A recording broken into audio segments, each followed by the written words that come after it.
আরে বিশ্বাস কর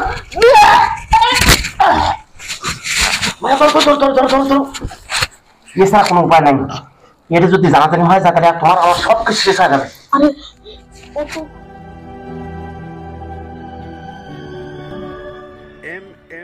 দেখো আমি তো এরকম করে চুরি করে করে অনেক দিন হয়ে গেছে, 2 বছর হয়ে গেছে সম্পর্ক করতেছি। যদি কেউ দেখে ফেলে তাহলে তো আমাদের অনেক সমস্যা হবে।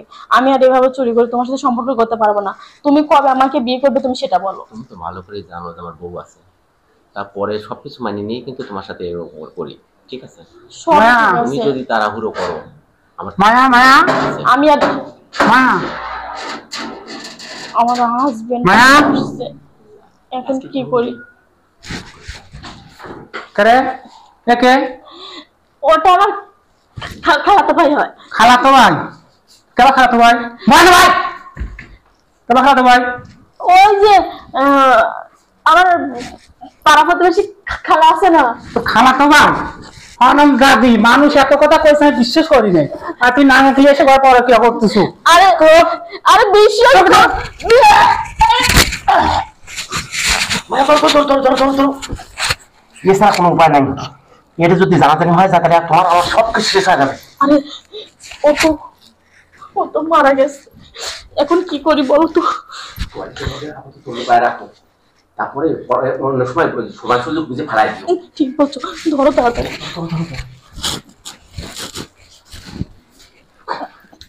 এই শোনো, ওকে তো এখানে আপাতত রাখছি, তুমি এখন তাড়াতাড়ি ইমার্জেন্সি এখান থেকে চলে যাও, তারপর ওর ব্যবস্থা কি করা লাগে আমি করছি। তাড়াতাড়ি বাইরে হও। না, ওর ব্যবস্থা তোমার একটা করতেই হবে। আমার এবার তো কাজের রফিক আছে, রফিক তো আমার প্রতি দুর্বল, আমি জানি ও কি চায়। ওর আশা পূর্ণ করলে একে গায়েব করা আমার পক্ষে সম্ভব হবে। যাই ওর কাছে যাই, ওটা কি আসে। লাল গরুটার কি হইলো, খাচ্ছে না? স্যারও তো বাসায় নেই, ম্যাডাম আছে, ম্যাডামে বলা লাগতো যে আসলে গরুটা খাচ্ছে না। তো এই রফিক, এই তুই এখানে কি করিস রে? ম্যাডাম ওই যে লাল গরুটা খাচ্ছে না, কি রকম যেন ঝিম ধরে রয়েছে। আচ্ছা ঠিক আছে, পরে ডাক্তার দেখাচ্ছি। তোর সাথে আমার একটু ইমার্জেন্সি কথা আছে, একটু আয় তো। ম্যাডাম আগে ওষুধ খাইনি লাগতো। আরে আমি তো বলতেছি না, তুই আয়। ওদের গরুটা কেমন করে রয়েছে, একবার কিস্তে দেয় সব বলি খাচ্ছে, ওই নীরবে রয়েছে। আয় তুই আমার সাথে আয়, তোর সাথে আমার ইমার্জেন্সি কথা আছে। ম্যাডাম জানেন তো ওই গরুটাকে আমি খুব ভালোবাসি। আরে এক কথা বারবার বলিস না, তোর গরু পরে দেখতেছি, তুই আমার সঙ্গে আয়। ম্যাডাম হাত ছাড়েন, হাত ধরে টানেন কেন? শোন না তুই, আরে আয় না। আচ্ছা ম্যাডাম এরকম আমি বুঝতেছি না, এরকম করতেছেন কেন? আরে শোন, আরে এখানে বয়। আরে বয় না রফিক। আচ্ছা ম্যাডাম আপনি এরকম করতেছেন আরে কেন? তুই না কাজ করে অনেক ঘামে গেছিস। ম্যাডাম গরম পড়তেছে তো এই জন্য ভাবতেছি। হ্যাঁ বুঝতে পারছি। রফিক তোকে আমি একটা কথা বলি, তুই আমাকে অনেক পছন্দ করিস তাই না, কিন্তু তুই মুখ ফুটে বলতে পারিস না। সত্যি কথা না বল? আমি জানি তুই আমাকে অনেক ভালোবাসিস। শোন, তোর মনের আশাটা আমি পূর্ণ করতে পারি, কিন্তু একটা শর্ত আছে। কি শর্ত ম্যাডাম বলেন? তুই যদি শর্তটা মানতে পারিস তাহলে তুই যেটা বলবি সেটাই হবে, কিন্তু আমার কথাটা কিন্তু তোর মানতে হবে। আমি তোকে একটা কাজ দেব, সেই কাজটা তোর কিন্তু করে দিতে হবে। আচ্ছা ম্যাডাম আমি তো সব কাজই করি, কোন কাজ নাই আপনার আমি করি না বলেন? সবই ঠিক আছে, কিন্তু আমার পার্সোনালি একটা কাজ তোকে দেবো, তার বিনিময়ে তুই যা চাস আমি তোকে তাই দেবো। তুই বল করবি তো? অবশ্যই করব। সত্যি? সত্যি। আচ্ছা ঠিক আছে, তাহলে তোর মনের আশাটা একে পূর্ণ করে আয়। আচ্ছা শোন, তোর মনের আশা আমি তো পূর্ণ করছি, এখন তুই আমার সাথে বাথরুমে চল। কি বলি? বাথরুমে কে ম্যাডাম? হ্যাঁ তোর কাজটা বাথরুমেই। মানে কি? মানেটা তোকে আমি বলতেছি, তুই বাথরুমে আয়। আরে আয় না, শোন আয় না, আরে আয়। কি ম্যাডাম? তোর কাজটা কি, এই লাশটা যেভাবে তুই গায়েব করে দিবি। লাশ? আরে লাশ ছাড় তো। আরে তোর স্যার আমি বুঝলাম, কিন্তু আমি তোর স্যারকে মেরে ফেলছি। শোন, তুই ওকে নিয়ে আসার ব্যবস্থা কর, আমি বাইরে লোক দেখি, তাড়াতাড়ি ইমার্জেন্সি করবি তুই।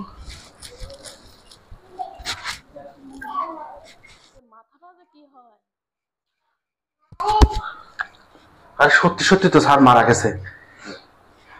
না আমার এভাবে থাকলে হবে না, আমার থানায় ফোন দিতে হবে।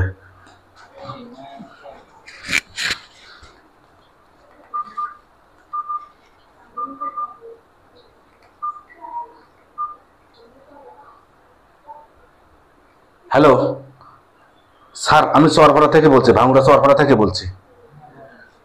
স্যার আমার ম্যাডাম আমার স্যারকে মেরে ফেলছে, আপনারা এক্ষুনি চলে আসেন। স্যার চরপাড়া এই যে পূর্ব পাশের যে বাড়িটা, বিল্ডিং বাড়ি, ফ্ল্যাট বাড়ি, ওইটাই। হ্যাঁ স্যার, হ্যাঁ হ্যাঁ, ওই যে মির্জা সাহেবের বাসা। জি স্যার, জি স্যার, চলে আসেন স্যার। আরে এই তুই বাইরে আসলি কেন? লাসলে এখন বাইরে কেউ নাই। আচ্ছা ম্যাডাম, আমার একটা প্রশ্ন, আপনি এরকম একটা জঘন্যতম কাজ কিভাবে করতে পারেন? শোন, এই আস্তে কথা বলুন। শোন, শোনেন। চাকরের বাচ্চা চাকরের মতো থাকবি। আমি বলছি আস্তে কথা বলুন, চাকর চাকর করবেন না। চাকর হয়েছি বলে এত বড় একটা জঘন্যতম কাজ আমি করতে পারবো না। আর আপনার মতো জঘন্যতম মেয়ের কথা আমি কিভাবে শুনবো যে এত বড় একটা খারাপ কাজ করতে পারেন? আপনি পরক্রিয়া করে আপনি নিজের স্বামীকে হত্যা করেছেন, আবার আমার সঙ্গে সেই অনৈতিক কাজ করেছেন কি আপনার স্বামীর লাশটা গোপন করার জন্য। আপনি এত একটা নিষ্ঠুর মহিলা, এত খারাপ মহিলা। এই আপনাদের মতো মেয়েদের, ঠিক আছে, এরকম একটা ভালো সংসারের স্থান হওয়ার কথা ছিল না। আপনাদের মতো মেয়েদের ওই দৌলদিয়ার অথবা টাঙ্গাইল পল্লীপাড়ার স্থান হওয়ার কথা ছিল, ঠিক আছে? শোনেক, এই চুপ করুন। তোদের মতো মহিলাদের কি শিক্ষা দিতে হয় তার ব্যবস্থা আমি করে এসেছি। আমি থানায় সব বলে দিয়েছি ফোন করে। মানে আমি থানায় সব বলে দিয়েছি, হারে হারে টের পাবি কত ধানে কত চাল। আরে এই চাকরের বাচ্চাটা বললো কি রে? ওর কথা মতো আমি সব করলাম, আর ও কি না আমাকে শেষমেশ পুলিশের হাতে ধরা দিল। রফিক যেটা বলতে সব তো সত্যি কথাই বলছে। আমি এত সুন্দর একটা সাজানো গোছানো সংসার আর এই পরকীয়ার জন্য সবকিছু শেষ করে দিলাম। আমার এত সুন্দর স্বামী, তাকে আমি একেবারে শেষ করে দিলাম। পাপি তো আমি, পাপ তো আমি করেছি।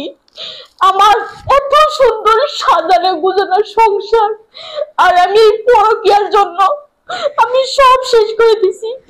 আমার এত সুন্দর একটা স্বামী, আমি তাকে নিজ হাতে খুন করছি। হাইরে পরকীয়া রে, এই নিষ্ঠুর পরকীয়া সব শেষ করতে পারে, কোনো দ্বিধা নাই। ভুল তো আমি করছি, হ্যাঁ ভুল তো আমি করছি। আমি কেন কান্না করতেছি না? আমার তো কান্না করার কথা না, কারণ আমি তো ভুল করছি। আমার তো শাস্তি হবে। হ্যাঁ, আমার তো কঠিন শাস্তি হওয়া দরকার, আমার তো কঠিন শাস্তি হওয়া দরকার।